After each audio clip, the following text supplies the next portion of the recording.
Matapos makagraduate ni Richard ng high school ay hindi na siya nakapagpatuloy sa pag-aaral. Ayon pa kasi sa mga magulang niya, hindi na nila ito kayang pag-aralin pa. Palibhasa, naging bulakbol sa pag-aaral ang kanyang kuya Manuel noong nag-aaral pa ito ng kolehiyo. Kaya ang kursong dapat ay 4 na taon lang ay matatapos na. Inabot ito ng 7 taon sa pag-aaral. Naibenta ang 1 kalabaw at 2 baka nila, hanggang sa pati ang palayan ay naibenta na rin.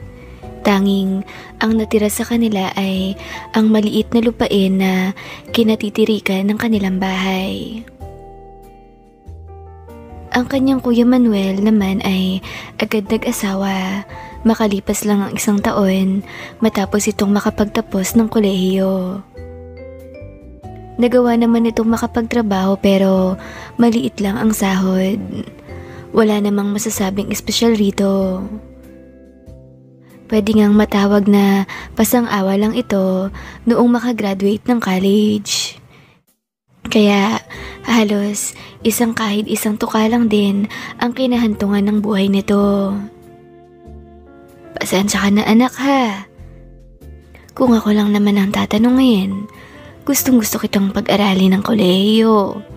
Kaso, nakikita mo naman si papa mo.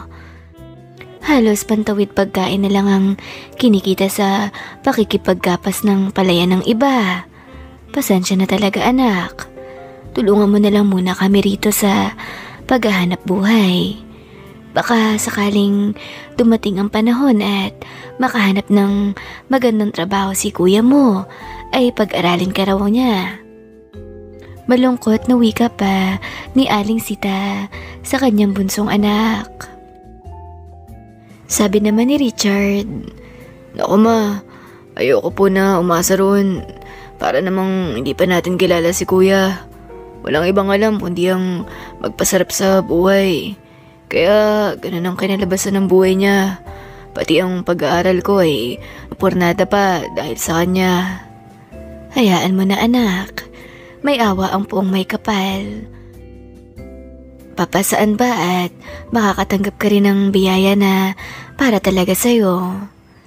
Wika pa ni Aling Sita na nahihiya sa kanyang anak. Lumipas ang 4 na taon, nabalitaan nilang nagiwalay na ang kanyang kuya Manuel at ang kinakasama nito. Ang anak naman nito ay iniwan ng babae sa mga magulang bago nagpunta ng abroad. Isang araw, nagulat na lang si Richard noong madatnan ang kanyang kuya Manuel na naroon sa kanilang bahay. "Oh kuya, kailan ka pa dumating?" "Kaninang tanghali lang Chard. Naka-mandatory leave kasi ako ngayon sa trabaho kaya naisipan kong dumalaw na muna rito sa inyo. Siya nga pala Chard, ito si Mildred, girlfriend ko. Si Richard, bunso kong kapatid." Hi Richard, nice meeting you. Bati pa ng isang napakaputi at magandang babae. Sakto ang tangkad nito sa height na 5'6". Maliit na bewang at may nagmamalaking kayamanan sa harap. Maliban doon ay may malalim pa itong dimple na nakadagdag sa magandang mukha ng dalaga. Tumango-tango lang si Richard. Hindi niya nagustuhan ang pagdadala ng kuya niya ng babae sa bahay nila. Halos 2 buwan pa lang ang nakararaan noong mabalitaan nila na nagiwalay na ito at ang asawa. Tapos ngayon ay may bago na namang karelasyon. "Kuya, alika nga muna saglit." Tawag ni Richard sa kuya niya at pinasunod ito sa likuran ng bahay. "Oh bunso, bakit? Kakaiwalay mo pa lang diba? Bakit nag-uwi ka na kaagad ng babae dito? Tsaka wag mong sabihing nagsasama na kayo agad niyan. Pasensya ka na bunso. Oo, nagsasama na nga kami sa iisang bahay. Huwag kang mag-alala, rich kid yan. May sarili nga yung bahay kaya doon ako nakatira sa kanya. Tsaka may sariling pinagkakakitaan yan. kaya hindi ko siya kailangan gastusan. Kuya, wala ka bang balak na pag-ipunan para mabili ulit natin ang narimatang palayan natin? Baka nakakalimutan mo ikaw ang nakaubos ng lahat ng meron tayo para lang makapagtapos ka ng pag-aaral. Kaya ito ako ngayon, hindi makapag-aral dahil wala nang maipang gastos si na mama. Alam mo bunso, wag mo nang problemahin yan. Kasama na yan sa plano ko na pag-iipunan. Iniintay ko lang na mapromote ako. Tsaka ako sisimulang mag-ipon. Sa ngayon kasi maliit pa yung sahod ko Kaya wala talagang natitira sa sahod ko. Minsan nga 1 linggo pa bago ang sahod ay nangungutang na ako ng pangpamasahe. Tsaka abangan mo lang ang biglang pagyaman ko. Regular na akong tumataya ngayon sa loto. Malay mo, isang araw, di ba? Tatawag na lang ako at sasabihin sa'yo na milyonaryo na tayo. Di mo na kailangan mag-aral kapag ganun. Magne-negosyo ka na lang. Bibili tayo ng maraming lupain. Magpapatayo tayo ng malaking bahay. Mas malaki pa sa bahay ni Mayor ang ipapatayo natin. Yung may malawak na garahe na kakasyang 10 sasakyan. Nako kuya, baka tumanda na lang ako ay hindi pa yan matutupad kung iasa lang natin sa pagtataya mo ng loto. Huwag kang negative mag-isip bunso. Positive vibes dapat palagi para magkatotoo ang mga pangarap. Basta abangan mo lang ang tawag ko. Basta sa ngayon, tulungan mo na muna rito sina papa sa paghahanap buhay para hindi sila magutuman. Okay? Sige, tara na sa loob. Ito pala 500. Bili ka ng alak at pampulutan. Mag-iinom tayo mamaya, pampaantok. Wala na nga nagawa si Richard sa mga pinagsasabi ng kanyang kuya. Kahit kailan ay hindi talaga maaasahan iyon, lalo na kung sa seryosong bagay. Dahil puro bisyo at pagpapasarap sa buhay lang ang alam nitong gawin. Kinagabihan nga, noong matapos nilang makapaghapunan ay nag-inuman silang magkuya kasama ang kasintahan na si Mildred. Ilang taon ka na nga, Chard? Tanong ni Mildred. 19 po ate, magta-20 na sa June. Ah, talaga? Kaunti lang palang tanda ko sa'yo Kaka 21 ko lang. So, anong pinagkakabalan mo rito sa inyo? Magtatrabaho po sa palayan. Kamusta naman ang kitaan? Malaki ba ang sahod sa ganon? Naku, kulang na kulang po. 100 lang sa isang araw. Hindi pa libre ang pagkain. Kanya-kanyang baon lang po kami. Ah, ganun ba? Dapat pala sa Maynila ka na lang magtrabaho para siguradong kumita ka ng malaki. Opo te, willing naman po akong magtrabaho kahit saan. Basta medyo malaki ang pasahod. Sige, ihahanap kita roon pagbalik namin. Salamat po Sagot pa ni Richard. Nagpatuloy pa nga sila sa pagkukwentuhan ng kung ano-ano habang nagiinuman. Noong bandang 10:00 na ng gabi ay nakaramdam na si Richard ng pagkahilo. Ang kuya niya naman ay kung ano-ano nang ginagawa sa katabi. Kung saan-saan na nakakarating ang kamay nito. Hindi tuloy maiwasan ni Richard na makaramdam ng kakaibang pagkaalinsangan sa katawan. At talagang nagagandahan siya rito. Ilang saglit pa ay sinabi ng kanyang kuya, Chard, maiwan ka muna rito saglit May aasikasuhin lang kami saglit sa kwarto. Wika pa ni Manuel pero alam naman ni Richard kung ano talaga ang totoong gagawin ng dalawa. Dahil kahit nasa harapan niya pa nga lang ay kung ano-ano na ang sinisimulang gawin. Sige lang kuya. Wika niya pa at agad nang nagsitayo ang dalawa at nagtungo sa kwarto. Si Richard naman ay hindi na matiis ang nararamdamang pagkabalisa kaya agad na rin siyang nagtungo sa likuran ng bahay kung saan naroon ang banyo at sinabayan ang ginagawa ng kanyang kuya at ng kasintahan nito.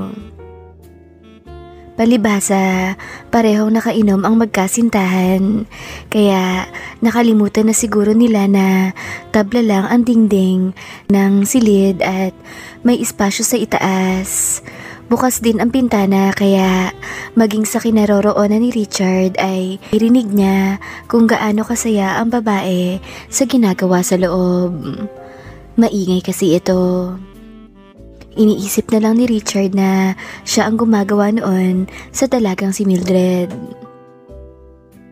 Inalala niya ang bawat kurba ng dilag na nasilip niya habang sila ay nagiinuman pa lang. Hanggang sa marating niya na ang dulo ng pagtatapos.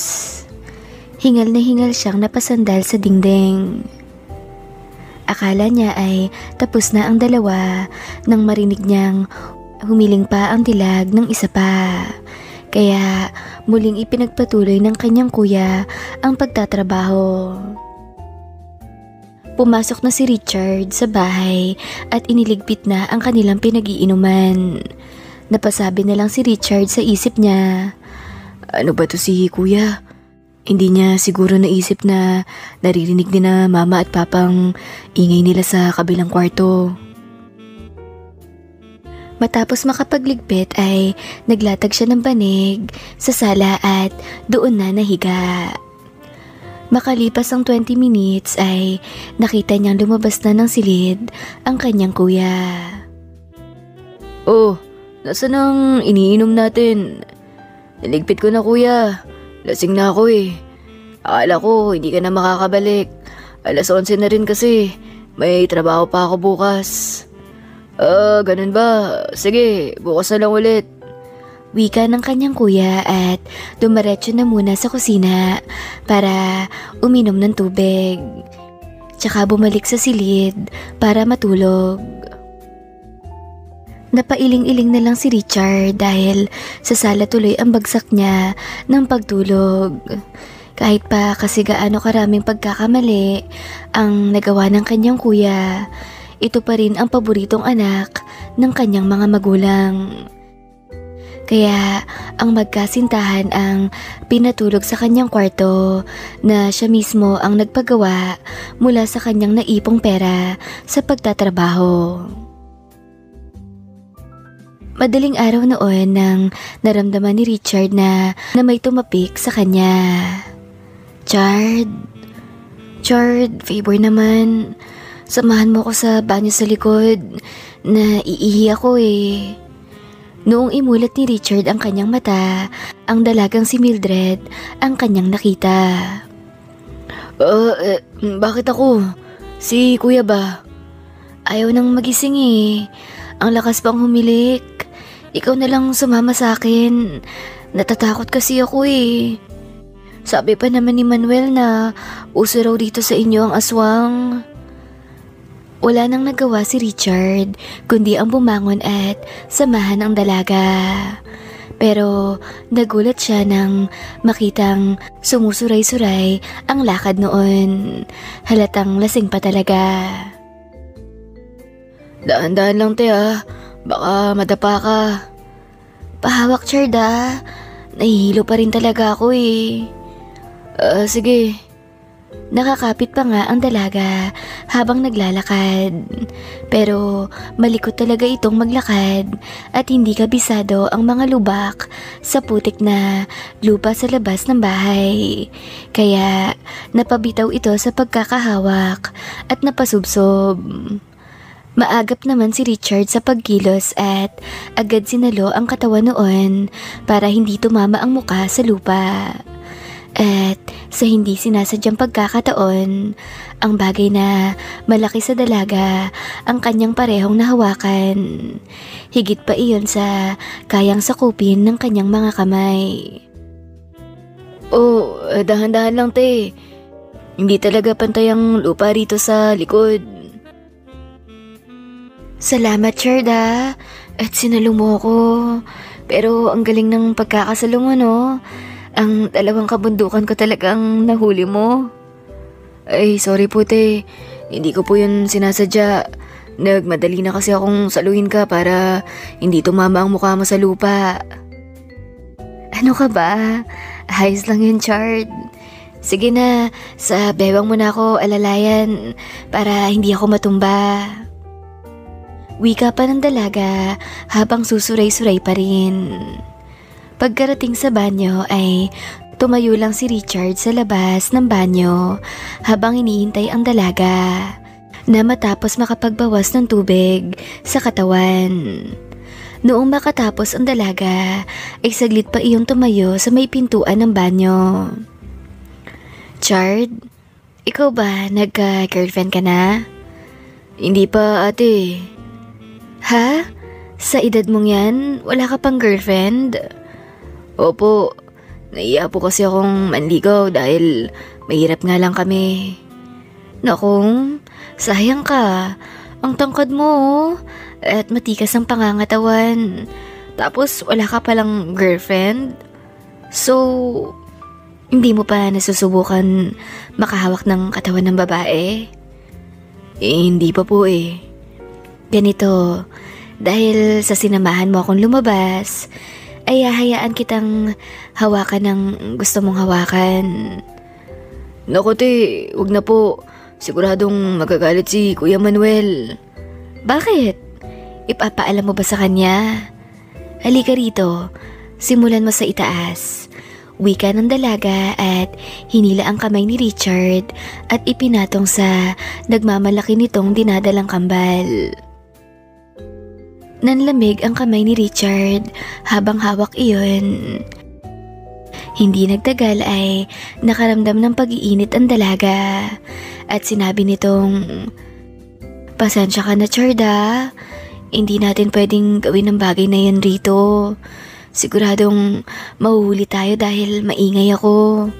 Pagbibigyan na lang muna kita sa ibang bagay." Hinila ng dilag si Richard, papasok tsaka lumuhod sa harapan nito at sinimulang gawin ang bagay na nais niya. Napapikit na lang si Richard sa hindi maipaliwanag na sayang nararamdaman hanggang sa narating niya ang dulo ng pagtatapos. Hindi iyon pumalag. Walang sinayang at tinanggap lahat. Noong tumayo ang dilag ay sinabi noon, "Grabe ka, Chard. Napakalaki mo. Mas malaki ng doble sa kuya mo. Parang gusto ko tuloy masubukan. Kaso hindi lang talaga pwede rito ngayon." Sabi naman ni Richard, "Tara na po te, ihatid na kita sa kwarto nyo. Baka magising si kuya at hanapin ka." Inalalayan na nga muli ni Richard ang dalaga hanggang sa makarating sa may pintuan ng kwarto. "Thanks, Charda," wika ng dalaga at pumasok na ng kwarto. Naiwang tulala si Richard sa may pintuan. Hindi siya makapaniwala sa mga nangyari. Nahawakan niya ang mga bagay na pinapangarap niya lang mahawakan noong nagiinuman pa lang sila. At binigyan pa siya ng isang napakasarap na karanasan ng dilag. Parang nadala tuloy siya sa sinabi ng dalaga na gusto rin itong masubukan ang pagmamay-ari niya na mas malaki pa raw ng doble sa kung anong meron ang kuya niya. Muli na lang siyang humiga at ipinagpatuloy ang pagtulog. Kinabukasan, maaga siyang gumising upang pumasok sa trabaho sa bukid. Buong maghapon siyang tahimik habang nagtatrabaho. Walang ibang tumatakbo sa kanyang isipan kundi ang mga nangyari noong madaling araw. Ni hindi na mabura sa isipan niya ang imahe ng dalaga.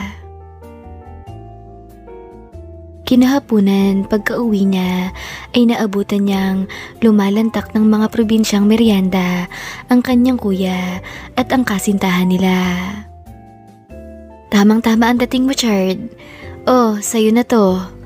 Wika pa ni Mildred, sabay abot ng 3 pirasong puto at 2 suman tsaka 1.5 liters na coke na kalahati pa ang laman. "Kuya, si na mama, binigyan nyo na nito?" "Oo, meron na. Kaso ayaw pala nila ng soft drinks. Kape raw ang gusto nilang i-partner roon. Kaya init-init ng panahon nagkakape. Wika pa ni Manuel. Yun naman talagang normal dito sa probinsya, kuya. Hindi naman uso ang soft drinks. Sa bagay, siya nga pala, Chard. Bukas magpipiknik tayo sa dagat. Pwede pa bang maligo roon sa maliit na beach na pinapaliguan natin ng libre dati? Oo, libre pa rin naman doon. Okay, sige. Magdala na lang tayo ng tent para paglagyan ng mga gamit. Basta gumising ka na lang ng maaga bukas para makabili ka sa palengke ng ipangbabaon natin. Magpapaluto kay mama ng pansit. Tapos magdala na lang tayo ng liempo na nakababad na sa marinade. At doon na lang lulutuin. Tinanong ko sila mama at papa kung sasama ba bukas. Ayaw nila di tayong tatlo na lang. Wika pa ni Manuel. Kinabukasan nga ay maagang gumising si Richard at namili ng mga sinabi ng kuya niya. Nagpakyaw na lang din sila ng tricycle na maghahatid sa kanila roon. Pagkarating roon ay walang masyadong tao. Kuya, doon tayo sa buhanginan na malapit sa Pampang. Para kapag mataas ng sikat ng araw ay pwede tayong sumilong sa mismong kuweba. Okay, sige. Agad na nagtampisaw sa dagat ang dalawa. Habang si Richard naman ang nag-ihaw noong liempo, bangus at iilang pirasong sugpo na dala nila. Ilang saglit pa ay nakita niyang papaahon na ang dalaga at papalapit sa kanya. Saglit siyang napatulala sa kanyang nakikita. Nakasuot lang kasi iyon ng dalawang maliit na pirasong tela na panligo. Kaya kita ang perpektong kurba nito at ang mga umaalog-alog na mga gifted na bagay. Oh, yung bibig mo, Chard. Baka pasukan ng langaw yan. Wika pa ni Mildred na ikinapahiya ni Richard. Sorry te. Para kasi akong nakakita ng diwata na umahon mula sa dagat Nice! Gusto ko yan Akalain mo, isang diwata ang tingin mo sa akin. I think you deserve a reward. Isang masarap na reward. Hayaan mo, kapag may chance. Nakangiting wika pa ng dalaga. Kinabahan naman si Richard dahil nakita niyang papalapit na rin ang kanyang kuya Manuel. Baka narinig nito ang sinabi ng kasintahan. Ano, luto na ba yan, Chard? Nagugutom na kami. Oo kuya, last batch na to. Malapit na ring maluto. Okay, sige, very good. Sagot pa ni Manuel at kumuha na agad ng plato at naglagay ng kanin, pansit at lempo. Masaya silang nagsikain ng tanghalian dahil sagana sila sa baon at may malamig pang soft drinks. Noong matapos makakain ay magkakasabay na silang tatlo na naligo. Hindi alam ni Richard kung anong gagawin o paano magre-react. Paano ba naman kasi ang kulit ni Mildred? Minsan ay sa likod ni Manuel nakayakap, sa leeg. Minsan naman ay sa kanya. Pagbigyan mo na, Chard. Ganyan talaga kapag hindi marunong lumangoy ng pang-floating. Naghahanap ng makakapitan palagi. Tumatawang wika pa ni Manuel. Ang hindi alam ni Manuel na hindi lang naman iyon ang ikinakailang ni Richard.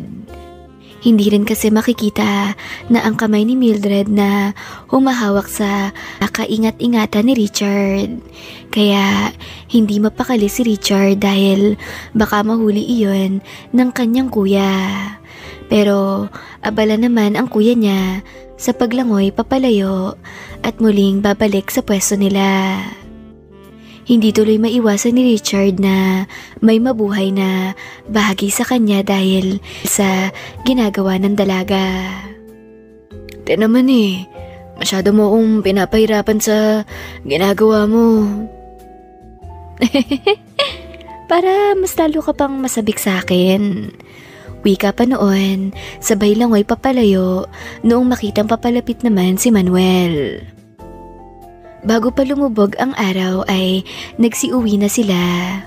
Balita rin kasi sa bahaging iyon na may mga syokoy na nangunguha ng mga tao kapag inabot ng gabi sa paliligo. Kinagabihan, habang nag-uusap sina Manuel at Mildred, sa loob ng silid ay sinabi ng babae, "Han, ano kaya kung isama natin si Richard sa Maynila? Bala ko kasing kumuha ng boy na makakasama sa bahay. Isipin mo, palagi kang wala. Naiiwan lang ako mag-isa. Paano kung ay pumasok na masamang loob? Tsaka wala akong alalay sa pagre-repack ng mga tinda kong beauty products.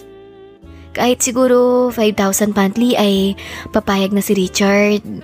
Libre naman lahat ng mga kailangan niya, pati pagkain.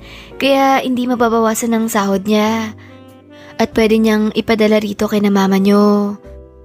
Mas prefer ko kasi si Richard kesa humanap pa ako ng ibang taong makakasama sa bahay." Okay, sige Han.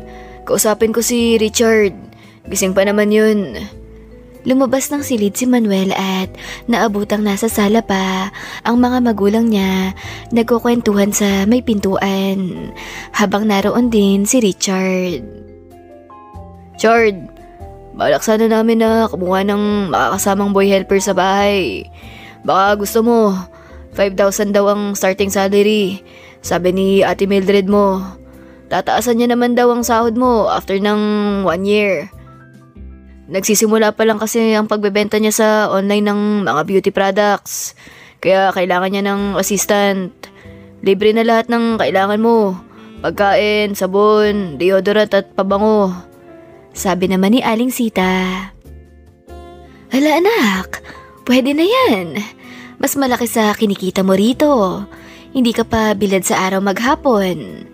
Sabi naman ni Richard. Oo nga kuya, ayos na yun. Sige, payag na ako. Oo, di sige. Mag-impake ka na. At sa makalawa ay luluwas na tayo ng Maynila. Okay po kuya. Excited na nga si Richard na nag-impake ng ilan sa kanyang mga damit. Sumapit na nga ang araw na kanilang pag-alis. Naiyak si Richard dahil iyon ang unang pagkakataon na malalayo siya sa mga magulang. Welcome to our home sweet home, Chard. Wika pa ni Mildred. Ang ganda po ng bahay niyo, te. Aba, syempre. Regalo sa akin yan ng mga magulang ko. Kaya maaga akong naging independent. Makalipas lang ang ilang araw, ay balik na sa trabaho niya si Manuel. Si Mildred naman ay halos hindi pa makausap ni Richard dahil abala ito sa pag-aasikaso ng tambak na mga orders ng beauty products. Naipon kasi iyon dahil sa pagsama niya sa bakasyon ni Manuel. Makalipas ang 1 buwan ay nakarecover na sa mga orders ni Mildred. Isang araw noon ay sabi ni Mildred, "Chard, pasuyo naman. Massage mo ako. Grabe, 1 buwan rin akong walang maayos na pahinga. Tara sa kwarto, sunod ka. Maliligo lang ako." Sabi naman ni Richard, "Baka biglang dumating si kuya, te." Ay nako, hindi naman siya ulit uuwi ngayon. Mag-double shift daw para makaipon ng pambili niya ng bagong cellphone. Ewan ko dyan sa kuya mo, napakaluho. Kabibili niya lang ng cellphone sa taon na to Bibili na naman daw. Hinahayaan ko na lang din. At least, pera niya naman ang ginagastos niya. Wala akong balak na sundin ang mga luho niya. Gastos ko na nga lahat ng kailangan dito sa bahay. Kaya hindi ko na obligasyon pa, pati ang personal niyang luho. Hintayin kita sa itaas ha. Wika ng dalaga at umakyat na.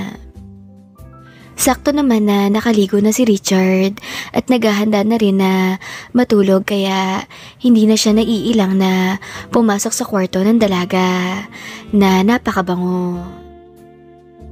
Pagkapasok niya sa silid ay sinalubong siya ng mabangong amoy ng air freshener. Halika na, Chard. Ang sakit talaga ng katawan ko lalo na dito sa balikat. Wika noon at agad nang dumapa.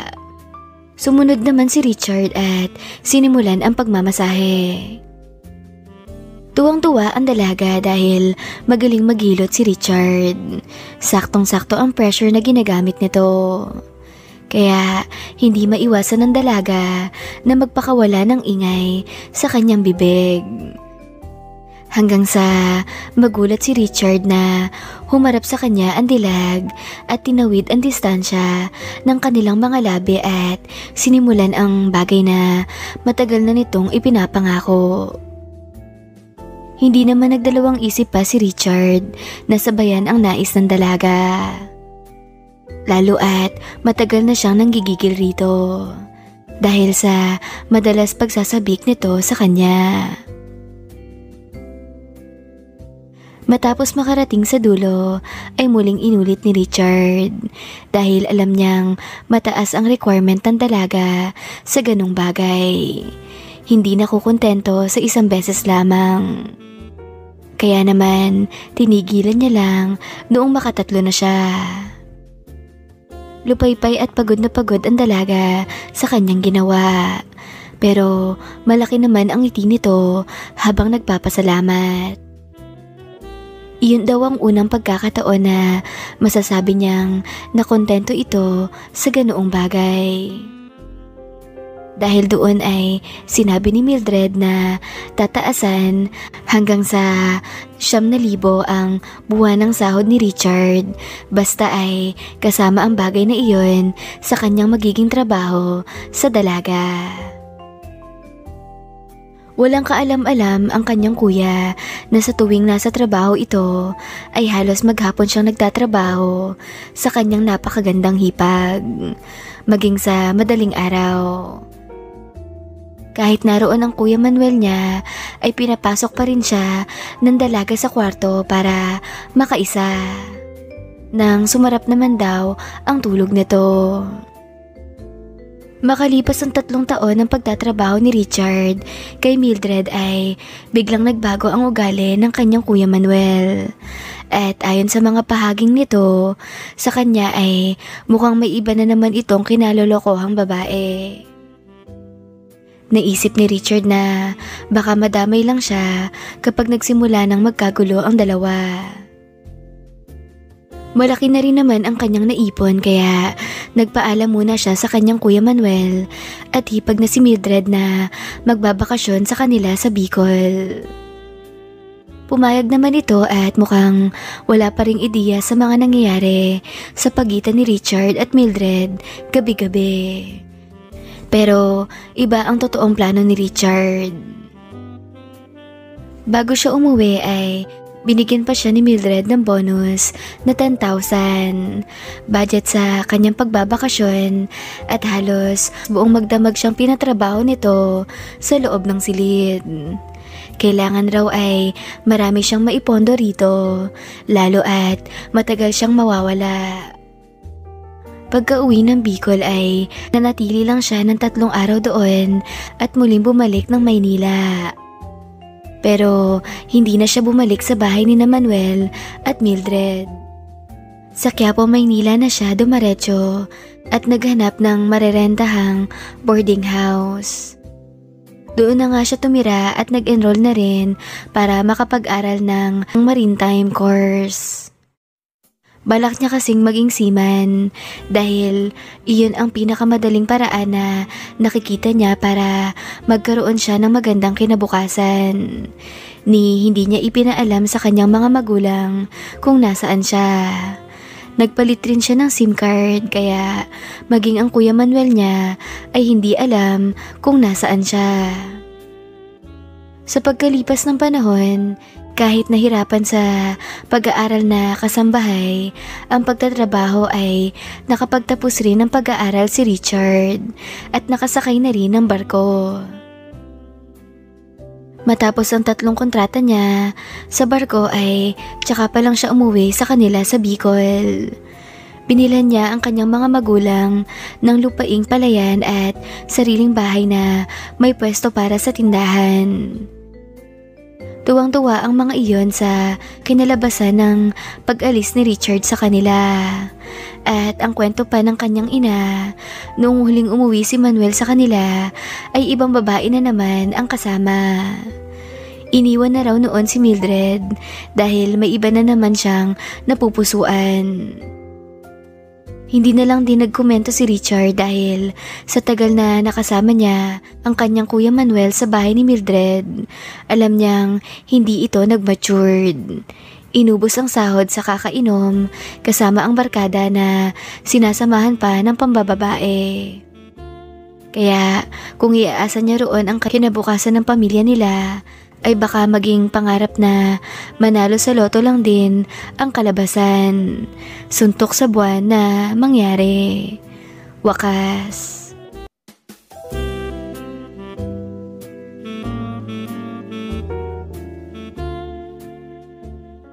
Magtatanghali na ay nakamukmuk pa rin sa kanyang silid si Angeline. Palibasa, wala siyang balak pumasok ng eskwela. Araw iyan ng kanilang mga exams. Pero alam niyang kahit hindi naman magpakita siya sa classroom, ay palalabasin lang din siya ng professor. Dahil hindi pa siya nakakabayad ng tuition fee. Tanging down payment lang ang nabayaran niya noong prelims. At ito nga ay finals na wala pa rin siyang naibabayad. Anak, anong oras no? Nasa kwarto ka pa. Hindi ka ba papasok? Para ano pa po at papasok ako. Ganun rin naman po eh.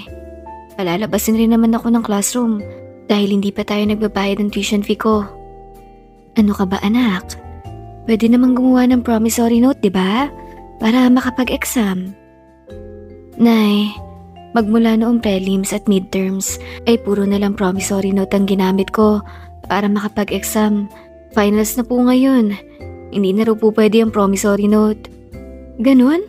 Ang sama naman ng ugali nila. Naturingang pari at mga madre ang nagpapatakbo ng paaralan na yan ah. Pero wala silang awa sa mga estudyante.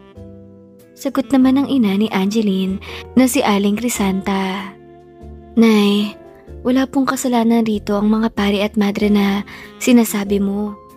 Patakaran po iyon ng school at masyado na nga po silang mapagbigay dahil pinapayagan nilang makapag-exam ng prelim at midterm ang mga estudyanteng hindi pa nakakapagbayad.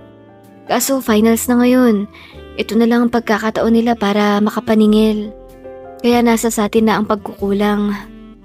Naku anak, masisisi mo ba ako?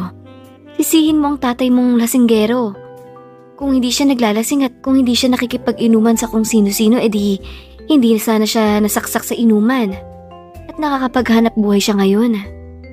Kita mo nga, nising kong duling ay walang iniwan sa akin. Sandamakmak na utang patuloy sa tindahan ang iniwan sa atin. Yun syempre ang una kong babayaran kapag nagkapera ako. Para makautang tayo ng bigas kapag nagipit tayo ulit. Ayaan mo, meron akong kadate mamaya. Madediskartehan ko mukhang madatong. Dadating raw siya rito mamaya nakataksi. O diba? Ibig sabihin, may datong ito anak. Kapag nagkataon ay ito na ang magiging bagong tatay mo. Hindi na tayo maghihirap pa. Yung utang mo sa tuition fee mo? Babayaran natin agad yan hanggang sa pag 4th year college mo pa para wala ka nang iisipin pa. Nako inay, hindi mo pa nga nakikita yung tao eh kung ano-ano nang inaasahan mo. Anak, dapat palagi tayong think positive. Para magaan ang grasya. Positibong wika ng ina at lumabas na ng silid ng dalaga. Si Angeline ay anak ni Mang Teodoro at Aling Crisanta. Ngunit dahil sa pagiging lasenggo ni Mang Teodoro ay maaga itong namatay dahil sa away inuman. Naiwan tuloy ang mag-ina sa ere na hindi alam kung paano mabubuhay ng sila lang.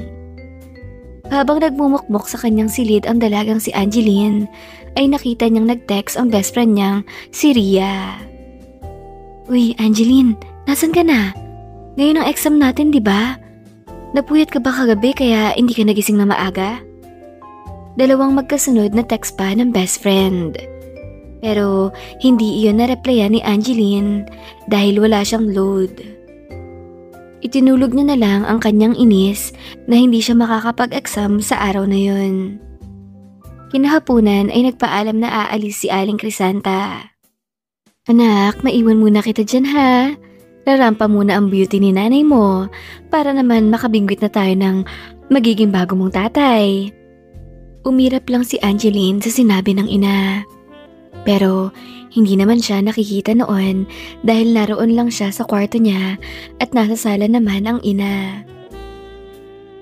Noong makaalis na ang ina ay naisipan ni Angeline na puntahan ang bahay ng best friend na si Ria. Pasado na 5:00. Siguradong pauwi na yon. Gusto niyang doon na muna tumambay at magpalipas ng sama ng loob. May kaya sa buhay ang pamilya ng kanyang best friend. Isang negosyante ang ina noon at nag-uupisina naman ang ama. Kaya nasusunod lahat ang luho ng kaibigan niyang si Ria. Pagkarating niya sa bahay noon ay hindi siya kumatok. Umupo lang siya sa harapan ng bahay nito habang hinihintay na dumating si Ria. Hanggang sa dumating ang isang magarang sasakyan na SUV. Bumisina iyon at nagbukas naman ang katulong na nasa loob. Noong maiparada na sa loob ang sasakyan ay muling isinirado ng katulong ang gate. Pero nagulat si Angeline nang makitang magbukas ang maliit na pintuan ng gate o iyong tinatawag na service door para sa mga tao. Angeline, anong ginagawa mo dyan, Iha? Hindi mo ba kasama si Ria? Agad na tanong ni Albert sa dalaga. Ito ang tatay ng best friend ni Angeline. Hindi po, tito. Ha? Eh bakit? Hindi ka ba pumasok? Hindi po eh. Eh bakit hindi? Ang sabi sa akin ni Ria, exam week niyo raw ngayon. Todo aral nga yun eh. Nagising ako ng madaling araw, narinig ko nagme-memorize pa rin ng mga lesson niyo. Saglit na natahimik ang dalaga na tila nahihiyang sumagot sa tanong ng lalaki. Oh, wag ka nang mahihiya, Iha. Bakit nga ba hindi ka pumasok? May problema ka ba sa bahay niyo? Kasi po, hindi ako nakabayad ng tuition. Finals na po ngayon at hindi na rin sila tumatanggap ng promissory note. Ganun ba? Eh, ano bang sabi ng nanay mo? Naku, wala rin pong pera si nanay. Pantawid lang sa pagkain ng kaya niya ngayon. Yung pera kasi na natanggap namin noong masaksak si tatay ay ipinambayad lang din naman namin sa utang. Sige, Iha. Tutulungan kita ha. Basta ipangako mo na mag-aaral ka ng mabuti. Opo, tito. Promise po. Matataas po ang mga grades ko eh. Kahit itanong niyo pa po kay Ria. O sige. Magkano ba ang balance mo sa tuition? Mahigit 8,000 po eh. Oh, ito 9,000. Bayaran mo lahat bukas tapos makiusap ka sa mga professor na bigyan ka ng special exam sa mga subject na hindi mo na-take. Ipaliwanag mo ang totoong sitwasyon yung mag-ina. Huwag kang mahihiyang magsabi ng totoo dahil walang sense ang ibabayad mong pera kung hindi ka pa rin makakapag-exam. Dahil ibig sabihin ay babaksak ka pa rin sa mga subjects na yon. Tsaka nga pala, huwag mo na lang banggitin kay Ria ha na tinulungan kita. Nagkakaintindihan ba tayo? Opo, tito. Sagot naman ni Angeline. Matapos maitago ni Angeline ang pera na nabigay sa kanya ni Albert, ay sakto namang may paparating na tricycle. At si Ria ang pasaherong naroon. Pagkababa ay agad iyong lumapit kay Angeline. Bes, anong nangyari sa'yo? Bakit hindi ka nakapasok? Bes, pasensya ka na. Hindi kita na-replyan. Wala kasi akong load eh. Hindi ako nakapasok dahil Alam kong palalabasin rin naman ako ng prop natin kasi hindi pa ako nakabayad sa tuition. Ganun ba? Paano ka na niyan?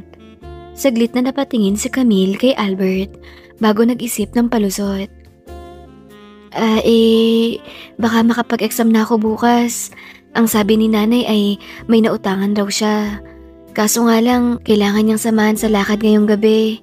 Kaya pumunta na lang ako rito. Wala naman akong kasama sa bahay eh. Sumabat naman sa usapan ng magkaibigan si Albert. Sa loob na kayo magkwentuhan, malamok dito. Dito mo na lang patulugin si Angeline kung wala naman siyang kasama sa kanila. Marami pa namang tambay at mga loko sa lugar nila. Baka mapano pa yun roon.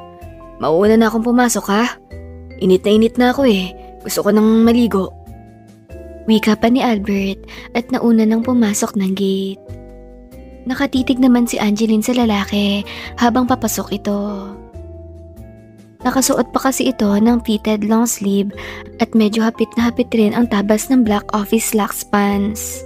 Kaya hulma ang maskuladong katawan ng lalaki. Bes, ilang taon na nga si daddy mo? 41 na, Bes. Talaga? Parang kaedad lang ni daddy mo ang mga newly hired professor sa school natin eh. Ang bata niyang tingnan eh. Tsaka ang hat niya. Oo. Kasi araw-araw yan nag-workout. May gym din kasi sa office nila. Kaya daily ay nakakapag-workout siya ng 1 oras. Tsaka konti lang kumain si daddy. Kaya halos walang taba sa katawan. Kapag sinamahan niya nga ako mag-grocery ay napagkakamalang kaming magjowa. Malambing pa naman si dad at mahilig umakbay. Talaga? Ang swerte mo naman sa daddy mo. Ano ka ba? Parang anak na rin naman ang turing niyan sa'yo. Kaya kasama ka na rin sa maswerte. Kaya tara na, pumasok na tayo sa loob. Gusto ko nga rin maligo eh. Nanlalagit na ako, tsaka nagugutom na rin. Doon ka na muna magstay sa kwarto ko ha, habang naghihintay. Si mami mo bes, nasan? Nasa Pampanga si ma'am. Baka sa Sabado pa ang uwi nun. Alam mo naman yun, hands-on sa negosyo niya.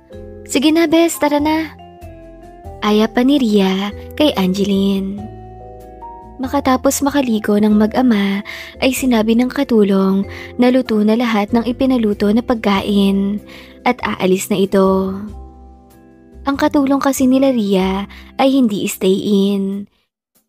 May mga gawaing bahay si Ria ang pinapagawa ng kanyang mami para matuto sa mga gawaing bahay.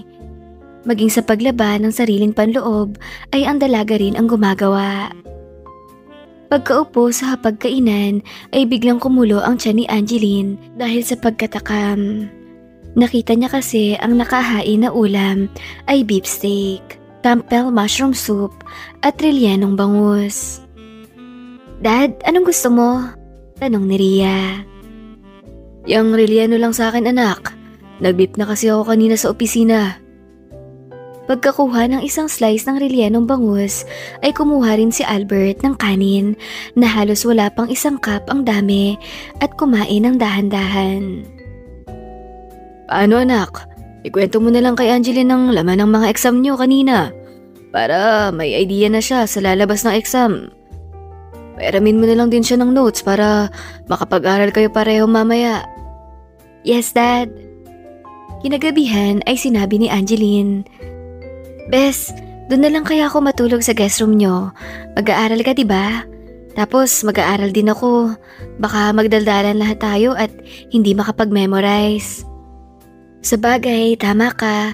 Tara, doon ka na lang sa guest room. Bes, pahiram muna ako ng pantulog ah. Ang pangit naman kasi kung nakamaong na pants ako matutulog.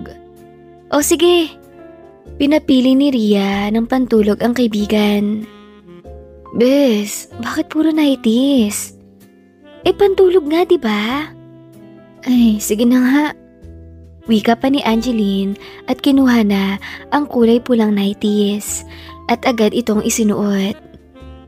Sabi naman ni Ria, alisin mo na rin yung panloob sa pang-itaas mo. Matutulog ka na rin naman eh. O sige, sabi mo eh. Pagsang-ayon naman ni Angeline at basta na lang hinubad iyon sa harapan ng kaibigan. Wow, bes. Nakakaingit ka naman. Masyado ka yatang gifted sa bagay na yan. Malalaki na nga. Napakaputi pa. Ano ka ba? Huwag kang mainggit. Hindi rin naman madali ang may ganitong kalaking dala palagi. Dahil maliban sa madaling mabastos, mabigat din kaya sa pagkilos. Kaya kung ako ang papipiliin ng size, mas pipiliin ko na lang yung kasing laki sa'yo. Hindi yung ganito kalaki. Mabuti na nga lang at tayong-tayo at hindi laylay. Dahil kung hindi ay pag-iisipan talaga ng iba na marami na akong anak. Sa bagay, may punto ka naman dyan, bes. Pagsang-ayon naman ni Ria. Matapos ang saglit na pag-uusap, ay hinatid na ni Ria si Angeline sa guest room para makapagpahinga na ito. Siya naman ay napagpasyahan niyang mag-review na agad bago matulog para hindi na siya gigising ng madaling araw. Samantala, maghahating gabi noong magising si Angeline. Saglit siyang napatitig sa kisame at pinakiramdaman ang paligid. Inisip niya kung nasan siya. Hanggang sa mapagtanto niya na nasa bahay nga pala siya ng kanyang best friend. Bigla niyang naalala si Albert, ang magandang hubog ng katawan nito at ang mga namumutok na muscle. Bigla siyang nakaramdam ng init at inisip na gusto niyang matikman ang yakap ng ganong matitigas na bisig. Siguradong mabango rin yakapin ang lalaki dahil kahit nga dumaan lang ito sa harapan niya ay parang nanlalambot siya sa amoy ng katawan nito na napakabango. Maging kapag nagsasalita ay animoy palaging may kinakaing mint candy. Lalo pa siyang nabalisa noong maisip niya ang bagay na katago-tago ni Albert. Kapag nasa bahay kasi ang lalaki ay naka-jogging pants iyon na malambot ang tela. Kaya naman nakikita niya na may mahabang bagay na nakabakat malapit sa puso nito. Napapalunok siya ng laway sa pag-iisip kung ano kaya ang mararamdaman niya kapag nasa loob niya na ang ganong kalaking bagay. 2 beses na siya nagkaroon ng boyfriend at hindi sa kanya bago ang usapin sa pag-iisa ng katawan. Pero masasabing average lang ang nakukuha niyang kasiyahan. Kaya iniisip niya na siguro kung mararanasan niya iyon kay Albert ay sigurado siyang makakarating siya sa 9 na langit. Iyong karanasan na hinding-hindi niya malilimutan. Dahil sa pag-iisip ng kung ano-ano, kaya nakaramdam siya ng panunuyo ng lalamunan. Naisip niyang bumaba sa first floor para uminom. Actually, hindi tubig ang naiisip niyang inumin. Madalas may mga mamahaling juice sa ref sa bahay na iyon at iyon ang balak niyang inumin. Doon lang kasi siya nakakatikim ng ganong mamahaling fruit juices. Dahan-dahan siyang lumabas ng silid at bumaba na ng hagdanan. Kumuha siya ng baso at agad kumuha ng cranberry juice sa ref. Sakto lang naman ang lamig noon, hindi masakit sa lalamunan kaya naman tuloy-tuloy lang ang paglagok niya hanggang sa maubos ang laman ng isang tall glass. Noong maibaba niya ang baso ay nagulat siya noong biglang bumukas ang pintuan ng banyo na malapit sa kusina. At inuluwa noon si Albert. Bagong ligo ito at nakatapis lang na tuwalya. Tito Albert, naliligo kayo ng hating gabi? Oo. Ngayon pa lang kasi ako matutulog. Marami akong ginagawang trabaho. Kaya nag-quick shower lang muna ako para relax ang katawan sa pagtulog. Teka, bakit ba ikaw ay narito pa sa baba? Kasi tito, nakaramdam ako ng uhaw kaya bumaba na muna ako para uminom. Tsaka tito, iniisip ko kung paano kita mababayaran sa pagtulong mo sa akin sa problema ko sa tuition. Ano ka ba? Pinigay ko lang naman yun sa'yo, kaya hindi mo na kailangan bayaran. Wika pa ni Albert at naglakad na para sana magtuloy sa pag-akyat nang harangin ito ni Angeline. Pero tito, gusto kitang bayaran sa kahit anong paraan. Wika pa ni Angeline sabay hawak sa katawan ng lalaki. Sigurado ka ba, Angeline? Opo tito, sagot niya pa na pilit pinapalamyos ang boses. Tsaka niya dahan-dahan hinila sa batok ang lalaki para mapalapit ang mukha nito sa kanya. Hindi naman nagmatigas ang lalaki at nagpaubaya lang. Hanggang sa tuluyang maghinang ang kanilang mga labi. Tuluyan na ngang nagliyab ang katawan ni Angeline sa pananabik sa nararamdaman. Hanggang sasabihin ni Albert, Angeline, huwag dito ha. Doon na tayo sa kwarto ko para ligtas. Tumango naman ang dalaga. Magkasabay na nga silang umakyat ng second floor. Pagkapasok sa silid ay agad nang hinila ni Angeline ang tuwalyang tapis ni Albert. Excited siyang makita ang bagay na iyon na pagmamay-ari ng lalaki. At hindi nga siya nabigo sa kanyang inakala. Isang malaking bagay ang naroon. Halatang gifted ang lalaki. Lumapit ang lalaki sa kanya at sinimulan na ang bagay na kanina pa nila gustong gawin. Halos abutin sila ng 1 oras sa pag-aasikaso ng mga bagay sa isa't isa. Hindi rin naman takot si Angeline na makabuo sila dahil alam niya ang kanyang gagawin. Sa katunayan ay meron siyang iniinom na gamot pang protection para hindi makabuo. Bukas na siya iinom noon pagka-uwi ng bahay para siguradong safe pa rin siya sa kabila ng kanyang pagiging mapang-ahas. Noong makatapos ay pinabalik na siya ni Albert sa guest room para makatulog na.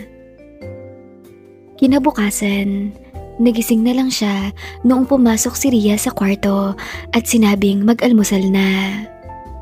Habang nag-aalmusal ay tinanong pa ni Angeline kung nasa na si Albert. Ang sabi naman ni Ria na maaga iyong umaalis para pumasok sa trabaho. Matapos makapag-almusal ay umuwi na si Angeline sa kanilang bahay para makapaghanda na rin sa pagpasok sa eskwela. Excited siya dahil makaka-fully paid na siya sa tuition fee mula sa perang ibinigay sa kanya ni Albert. Lumipas ang 3 araw, natapos na ang mga exam ni Angeline.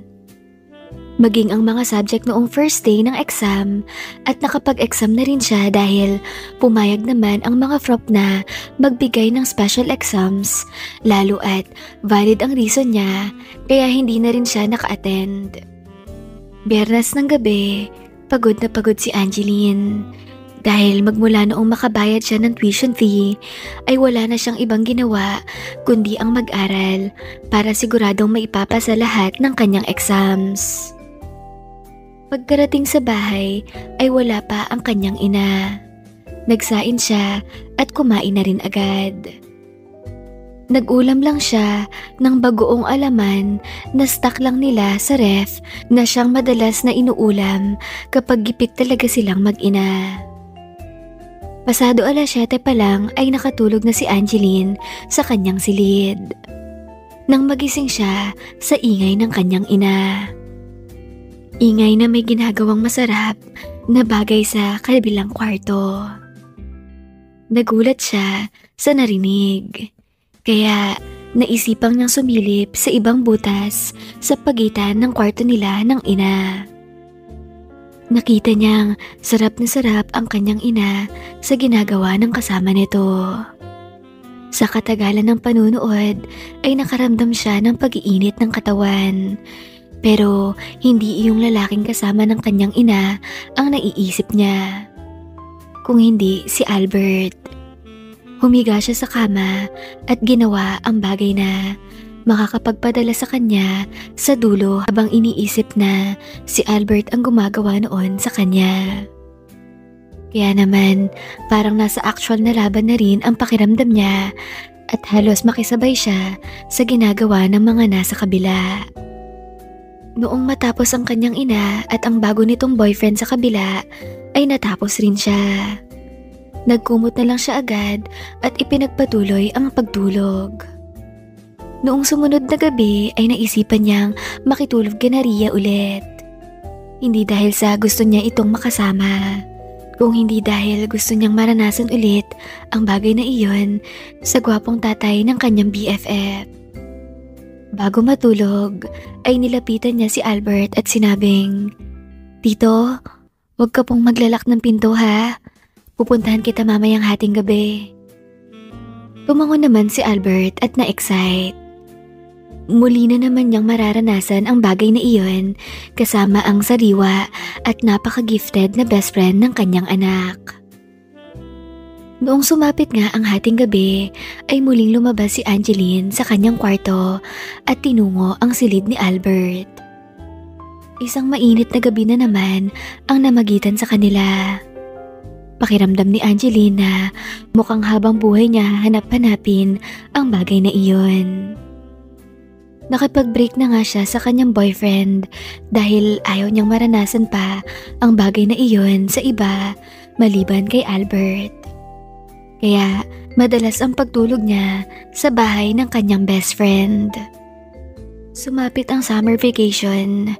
Muli na namang nagsimula ang pag-aalala ni Angeline kung paano siya makakapag-enroll sa next school year, lalo at wala pa ring permanenteng trabaho ang kanyang ina. Sinabi nga ito sa kanya na tumigil na muna sa pag-aaral. Nanghihinayang naman si Angeline dahil 4th year na siya sa next na pasukan.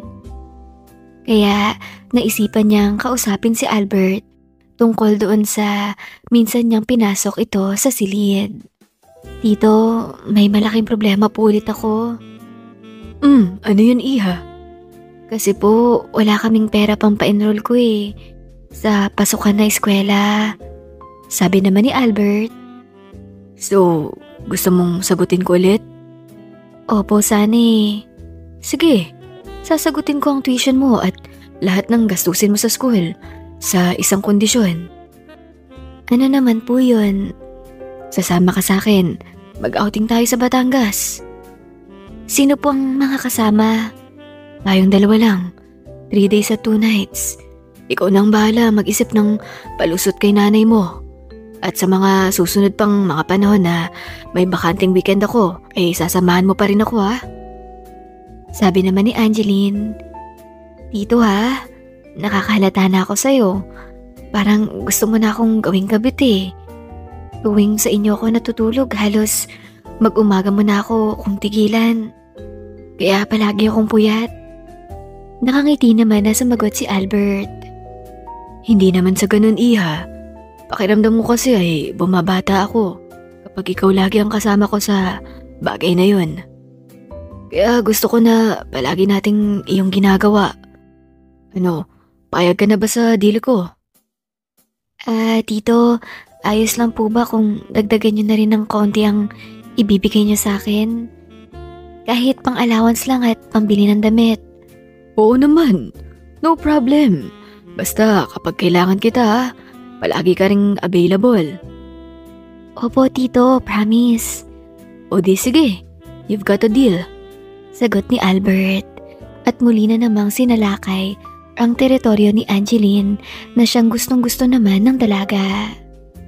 Ngayon lang kasi siya nakakita ng lalaki na tila hindi napapagod at napakasipag pagdating sa pagsisid sa ilog ng kanyang teritoryo. Gaya ng kanilang napag-usapan ay ibinigay ni Albert lahat ng kailangan ni Angeline. Umalis na rin si Angeline sa poder ng kanyang ina. Nagpapatulog na kasi ito ng lalaki at hindi siya komportable kung may lalaki sa kanilang bahay. Lalo at kapag tumititig sa kanya ang boyfriend ng ina ay palaging may masamang binabalak. Kaya minabuti niyang mag-rent na lang ng room na solo lang siya. Binigyan din naman siya ng allowance si Albert para kahit hindi na siya matulog sa bahay nito ay pwede siyang madalaw at magawa nila ang bagay na iyon ng malaya. Makalipas ang 1 taon, nakapagtapos na ng kolehiyo si Angeline. Alam niya sa sarili niya na mali ang ginagawa niya na maging karelasyon ng isang taong may asawa at anak. Idagdag pa na best friend niya ang anak nito na si Ria.